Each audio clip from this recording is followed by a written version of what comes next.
ಇವತ್ತಿನದ ಸಂಭ್ರಮಾಚರಣೆ ನಡೀತಾ ಇದೆ. ಬಟ್ ನಾವೇನು ಹೇಳಬೇಕಂತ ಇದ್ವಿ ಎಲ್ಲ ಆಲ್ಮೋಸ್ಟ್ ನಮ್ಮ ಹೀರೋ ಸರ್ ಹೇಳಿದ್ದಾರೆ. ಫಸ್ಟ್ ಯಾರು ಮಾತಾಡ್ತಾರೆ ಅವರೇ ಬೆಸ್ಟ್ ಅಂತ. ಬಟ್ ಏನಂದರೆ ಡೈರೆಕ್ಟ್ರ್ ಒಬ್ಬ ಕನಸು ಕಾಣ್ತಾನೆ, ಅದನ್ನ ನೆನ್ಸು ಮಾಡೋದು ಒಬ್ಬ ನಿರ್ಮಾಪಕ. ನನ್ನ 16 ವರ್ಷದ ಕನಸನ್ನ ನೆನ್ಸು ಮಾಡಿದ್ದು ಜನಮನ ಸಂಸ್ಥೆ. ಸೊ ಅದಕ್ಕೆ ನಾನು ತುಂಬ ಆಭಾರಿ, ದೊಡ್ಡ ಥ್ಯಾಂಕ್ಸ್ ಹೇಳ್ತೇನೆ ಗೌರಿಶಂಕರ್ ಅವ್ರಿಗೆ ಮತ್ತು ನಿರ್ಮಾಪಕ ಜೈಶಂಕರ್ ಅವ್ರಿಗೆ. ಹಾಗೆ ನನ್ನ ಕೆರೆಬೇಟೆ ಚಿತ್ರತಂಡಕ್ಕೆ ತುಂಬ ಸ್ಟ್ರಾಂಗ್ ಆಗಿ ನಾನು ತುಂಬ ದೊಡ್ಡ ಸ್ಟ್ರೆಂತ್ ನನ್ನ ಟೀಮ್. ಎಲ್ಲರ ಹೆಸರು ಹೇಳೋಕ್ಕಾಗಲ್ಲ, ಎಲ್ಲ ಟೆಕ್ನಿಕಲ್ ಟೀಮ್ ಆಗಲಿ ಕಲಾವಿದರಾಗಲಿ ಎಲ್ಲರೂ ತುಂಬ ದೊಡ್ಡ ಸ್ಟ್ರೆಂತ್. ತುಂಬ ಚೆನ್ನಾಗಿ ನಟನೆ ಮಾಡಿದ್ರು, ತುಂಬ ಚೆನ್ನಾಗಿ ಟೆಕ್ನಿಕಲಿ ಸ್ಟ್ರಾಂಗ್ ಆಗಿ ವರ್ಕ್ ಮಾಡಿದ್ರು.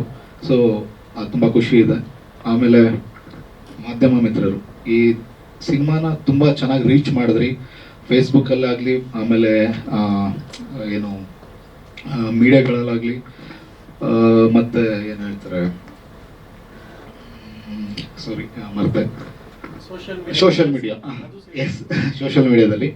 ಸೊ ತುಂಬ ಥ್ಯಾಂಕ್ಸ್.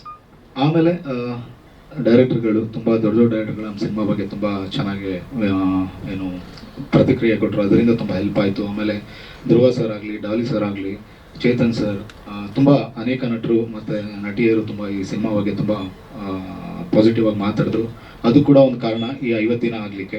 ಸೊ ಅವ್ರಿಗೂ ಥ್ಯಾಂಕ್ಸ್ ಹೇಳ್ತೇನೆ. ಮತ್ತು ನಿರ್ಮಾಪಕರು ಕೂಡ ತುಂಬ ಚೆನ್ನಾಗಿ ಮಾತಾಡಿದ್ದಾರೆ, ತುಂಬ ದೊಡ್ಡ ದೊಡ್ಡ ನಿರ್ಮಾಪಕರು, ಉದಯ ಮೆಹ್ತಾ ಸರಿಂದ ಹಿಡಿದು. ಸೊ ತುಂಬ ಖುಷಿ ಇದೆ. Thank you so much. ಅಷ್ಟೇ ನನಗೆ ಮಾತಾಡೋಕ್ಕಾಗೋದು. Thank you.